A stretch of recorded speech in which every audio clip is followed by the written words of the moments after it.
Diesel vehicles have caused a lot of problems for car companies in recent years. Diesel cost Volkswagen billions in fines and judgments, and now Fiat Chrysler is defending itself against allegations that it too rigged engines to cheat on emissions tests. With all the bad PR, some are wondering if there is a future for diesel in this country. NPR's Sonari Glinton reports.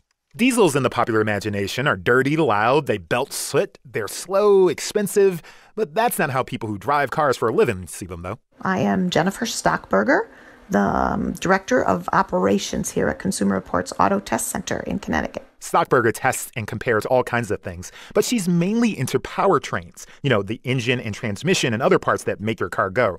And Stockberger says diesel-powered vehicles have a lot to recommend them. They're efficient and very powerful. So if you were thinking you wanted a diesel for some of the benefits they might have, such as the fuel economy, the longer range, the vehicles themselves are actually better and less polluting.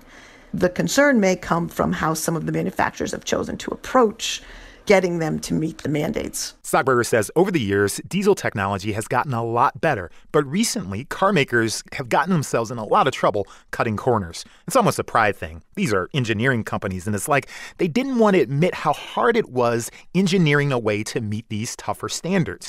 And that's why Volkswagen is dealing with the $25 billion price tag for installing software that fakes out emissions tests. Fiat Chrysler is also defending itself against similar allegations. In this environment, what's keeping the diesel market afloat? Stockberger says the automobile enthusiast. I think the diesel shopper is one who knows diesels, who understands that they're better, has liked them in the past and continues to like them in the current market, and really likes the convenience and the fuel efficiency of that long range. Despite diesel's advantages and its fan base, automakers don't see a lot of upside to selling the cars here in the U.S. anymore. They're much more interested in hybrids and electrics. This has some worrying that diesel's days are numbered. The death of diesel is a bit exaggerated when it comes to cars and very exaggerated when it comes to trucks and like pickup trucks and such. Rebecca Lindland is executive analyst at Kelley Blue Book. She says we will continue to see diesel engines being offered, particularly in full-size trucks, where that powerful engine comes in really handy. You can go like 600, 700, 800 miles on a tank full.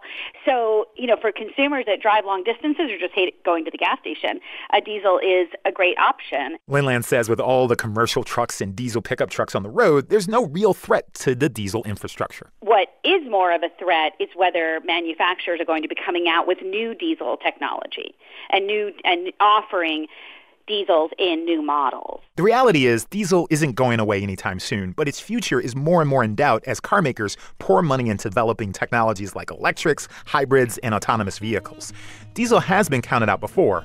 Oh, and before that as well. Sonari Glinton, NPR News.